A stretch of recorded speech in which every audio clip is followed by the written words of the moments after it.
Huwa ligeni mpenzi mwana michezo. Asawe mpenzi wa club kubwa Tanzania na si wengine tena ni Young Africa.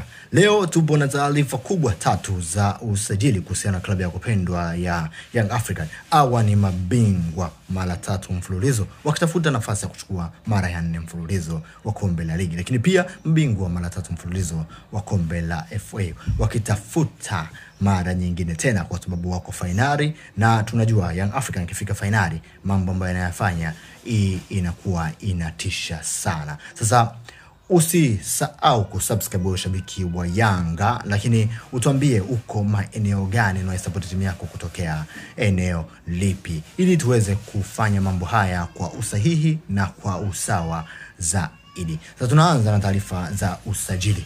Unajua ni nani anachukua nafasi ya Stefan Aziz Ki? Unajua kiungo gani mkabaji bado katika klabu ya Young African? Lakini tupo na taarifa kuhusiana na dabi ya Kariakoo. Msimamo wa Young African upo vipi? Mbona mambo kama yanalegea hivi? Ngoja tuanze na swala la usajili. Ben Kouyate, umekuwa ukimsikia mara kadhaa akizungumzwa na vyombo vya habari vingi kuja kujiunga na klabu ya Young Africa, lakini kuna mchezaji mwingine ambaye siye tena Ben Kouyate, ni Ibrahim Keita. Ibrahim Keita anakuja kujiunga na klabu ya Young Africa baada ya kukamilisha mazungumzo mengi na yale mambo mengi ambayo yamekuwa yakizungumzwa.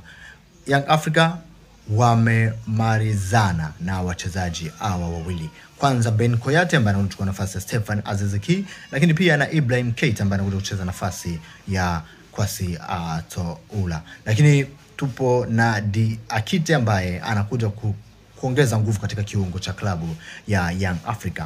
Usisahau kusubscribe, tutakutana wakati mwingine. Lakini kwenye swala la usajili, kwenye swala la dabi ya Kariakoo, Young Africa na wafanyi promotion, unahisi kutakuwa kuna impact gani kuhusiana na hili swala la dabi? Young Africa ni kweli tutakubali tusipeleke timu uwanjani ili tupoteze alama na Simba achukue ubingwa hivi kizembe?